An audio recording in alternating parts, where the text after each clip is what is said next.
channel. Welcome to Kicking Dust. Right, we are back gunning. This is only because we just had a good few matches and I thought I'd share the footage with you. So once again, we're running Evo's dropship. He is running a particularly weak fit, so this is just one railgun shot from being doomed. And basically we're also then quite skilled gunners, so we've got Python levels 4 and 5 between us, so that's actually not too bad. So we do generally rapid fire this biatch quite nicely. And it's certainly quite a tactic indeed. Now, we've done this also with railguns. Judge and I had a bit of a test of this. We got in incubi, and you could see the rate of fire drop and rise dramatically as he got in and out of the dropship as the pilot. Now, that's quite interesting. And I think these are kind of the unknown things of Dust that maybe we should start to share. I don't know. I generally try and bring you tactics as soon as I find them, but I think there's a lot of clever dudes out there. Yeah, you lot, you're all clever, and you're coming up with some quite, oh my god, did you see that? He's coming up with some quite interesting tactics indeed, and I think one of the later ones I think is certainly war points. I know people obviously they understand that giving gang orders gives you a boost to your war points. So, for example, I always throw a defend order on a player that you know is going to get quite a lot of kills because they will generally then get more war points for the whole gang, and that is, well, the leader particularly. It's also with lodgies as well, so if you're running in a gang with a lodgie, it's best to put a defend order on the lodgie because then they get all of the points as well. So any points they make, you get 10% or 5% or something like that of those points. So it works out quite nicely to do this. So I think, you know, I'm sure a lot of you know this, but again, for those that don't, it's worth doing. Also, I think as well, when you're running vehicles, if you can get people to gun with you, like you see here, exactly as you see here, you also do get a huge amount of war points collectively between you because we killed that dude there. So everybody gets 30 points for a vehicle kill.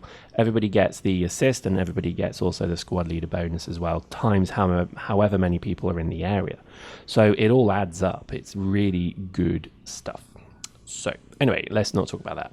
1.8 is soon approaching. I think by this point, we could even be mere days away. Again, I'm filming this on the 20th of March, so yeah, it's probably quite a way before this will be released, so apologies for that. But I just, you know, I try and do a video a day, right? And it just is something I try and do quickly. So literally I can knock one of these out in about 20 minutes. Just literally edit the footage in, just remove the kills, you know, remove hacks, things like that. It takes 5 seconds to do each of those things. And then you just do a voiceover on it. So this is me going blah blah blah blah blah blah over the voice, and then you just press record, or rather render, and that's it. And that's kind of it. And then the beauty of a lot of, I think, YouTube is that it's kind of automated. So once you get your template set, it's very easy. So anyway, long story. I try and generally do stuff daily, but what I generally find I then have to do is you have to kind of just spend one day doing 5 or 6 videos, and that means you do your whole week's videos in one day. So this is why sometimes urgent breaking news is released and I never really report on it immediately. I generally do. So like when the white paper came out, I stopped and did a video immediately of it. So, you know, you just so you're aware of that. And the same with everything really. I think, you know, it's all about kind of producing regular stuff as well. You know, I do see the Kick and Dust thing as a bit of a show, a bit of an entertainment show. It's not terribly factual. If you want facts and figures and stats and things like that, you're looking in the wrong place, because I just don't care about stuff like that. What I do care about is just having a bit of fun with games. And I think, you know, gaming is always something that I think once you get the bug, you'll always have it. So it's a bit like hepatitis. But in a good way, because once you've got it, it's like luggage, you have it forever. But it's kind of like, you know, it'll be something that you always do through marriage, kids, etc. You'll always play games because it's just, I don't know, it's a hobby, isn't it, at the end of the day? And I think what I generally try and do is, it's fascinating really, because what I've found lately as well is things like Dust are really great games that are the entire opposite, you know, to games like Eve, which let me explain. Eve was a game that you had to really invest your time into. So, you know, unless you're just a ship spinning PvPer, even if you are a PvPer, you have to wait and look for fights, which always sucks. The game has an incredible amount of downtime, as in time when you're not doing the thing that you enjoy. right? So if you're a PvPer, you're spending 3, 4, 5 hours looking for a fight, then the fight lasts 30 seconds, and then you're done. And you have to spend more time. And that, to me, was... I think if you like the game, then you'll do that. You know, that's the kind of thing. But as I kind of got away from Eve, I realized that a lot of games out there give you that feeling of pleasure immediately because they're just part of the game. So shooters have always been a great example of that, because in Counter-Strike the rounds are quick, you enjoy the game and you have fun, and Dust is so similar to that, and this is why I think for me it's a much more enjoyable game.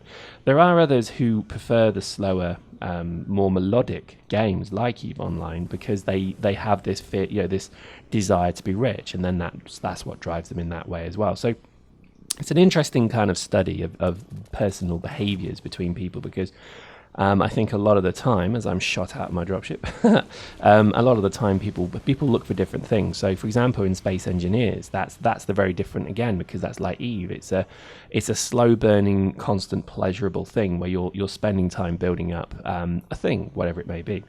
So this is leading in a very long, rambling way to kind of a conclusion that everybody should have those two types of games in some way or another. So Skyrim, if you ever played Skyrim is a slow burning, constantly reinforcing game like Eve and Space Engineers, whereas Titanfall and Dust and Battlefield 4 are very immediate, quick, pleasurable games you pick up and then you put down. And Eddie Rio said this very well with Titanfall, which is it's a great game, but you're not going to play it for more than an hour.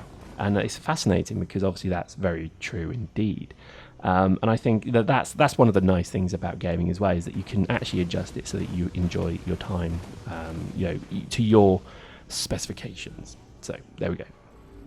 What a weird thing to talk about, but again, I do have this kind of desire, if you like, to play every game that I can possibly get my hands on, that interests me. And I really find myself having, since started the channel, I play a lot less, which is probably a good thing, because I've got to edit more and I've got to think about the game more. But I probably enjoy gaming a lot more since I've done the channel, because you do actually end up thinking, is this an interesting game, yes or no? And then you kind of think to yourself, well, let's dig, let's actually scratch the surface. Before, if I didn't like a game, I'd just be like, right, that's crap, I'm not going to bother.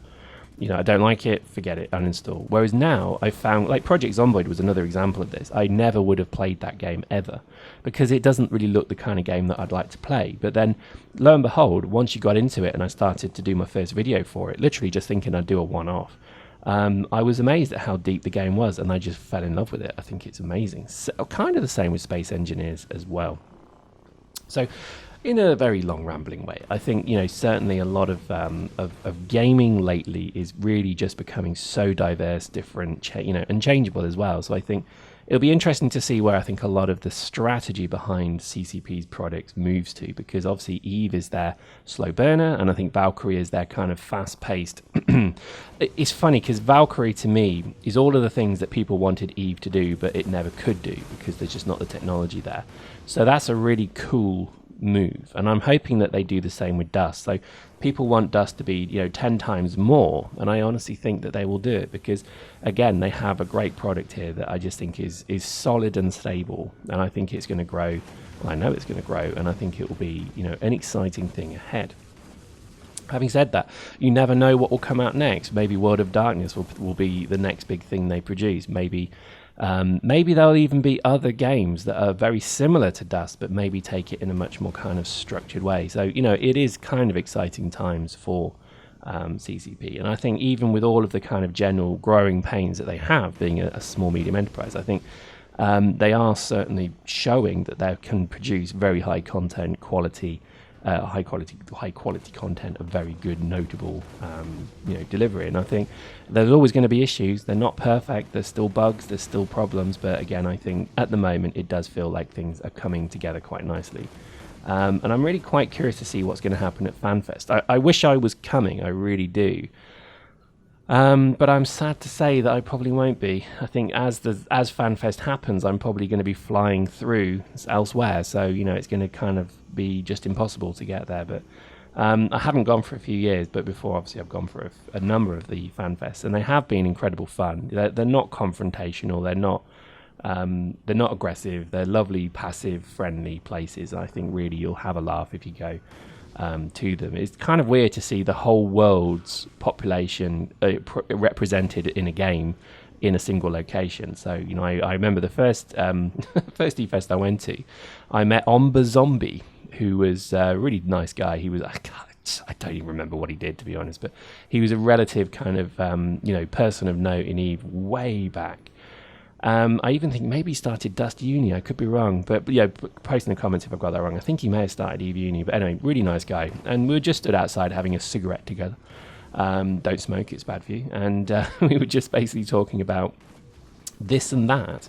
And it was so weird because he came from New Zealand and I was obviously from London, and we were just stood there in Reykjavik outside in the freezing cold with literally the icicles forming on our eyebrows, and we were just sat talking about EVE, and it was a very surreal experience all round, and I must admit it was quite pleasurable as well. It was fun. It was kind of nerdy, crazy fun. It's a bit, imagine like going to a Comic-Con just without the massive amounts of dressing up. Although I think year on year they have obviously got more people who do get into that kind of thing, so that's really nice as well. But yeah, I think it's going to be kind of interesting to see, you know, how certainly a lot of the Dust news is deployed over the next few weeks and months, because I think obviously they are working towards FanFest. At least I'm told that, and I'm quite curious to see what fascinating articles of note will come from it.